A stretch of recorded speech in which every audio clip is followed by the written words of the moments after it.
Bonjour, je suis Céline Berthevas. J'ai rédigé une thèse sur les effets de l'immunisation anti-GnRH sur les tissus testiculaires de l'étalon adulte, encadrée par Jean-François Bruyas et Frédéric Nguyen de Oniris, l'école vétérinaire de Nantes.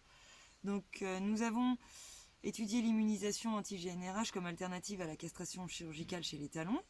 Nous avons donc l'immunisation anti-GnRH induit la production d'anticorps anti-GnRH qui interfèrent avec la cascade de production de stéroïdes sexuels.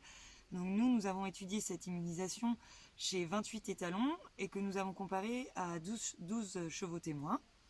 Donc les étalons immunisés ont reçu un nombre variable d'injections pendant 1 à 5 ans. Après qu'ils aient été castrés chirurgicalement, nous avons observé au microscope le tissu testiculaire de ces étalons immunisés et comparé aux témoins. Donc nous nous sommes intéressés à la spermatogénèse, aux cellules de Sertoli et à la glande interstitielle testiculaire, donc aux cellules de Leydig.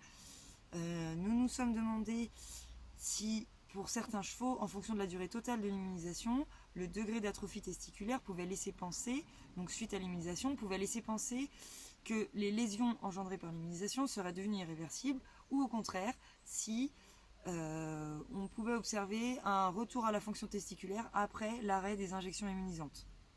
Donc, ce que nous avons observé, nous, chez les animaux immunisés par rapport aux témoins, c'est qu'on observe une altération de la spermatogénèse, une diminution du diamètre des tubes séminifères et du nombre de cellules germinales, une altération également des cellules de Leydig, avec notamment une atrophie des cellules de Leydig.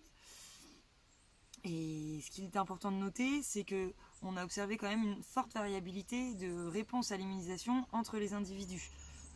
Donc nous avons essayé d'expliquer dans l'expérimentation d'où pouvait venir cette variabilité.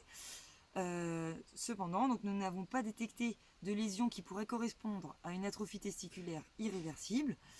Mais il pourrait être intéressant d'effectuer une étude chez des chevaux qui ont été immunisés pendant plus de 5 ans pour savoir si avec le temps et un nombre répété d'injections immunisantes contre la GnRH, une atrophie testiculaire irréversible pourrait se développer. Donc si vous êtes intéressé par plus de détails, je vous invite à lire mon manuscrit. Merci.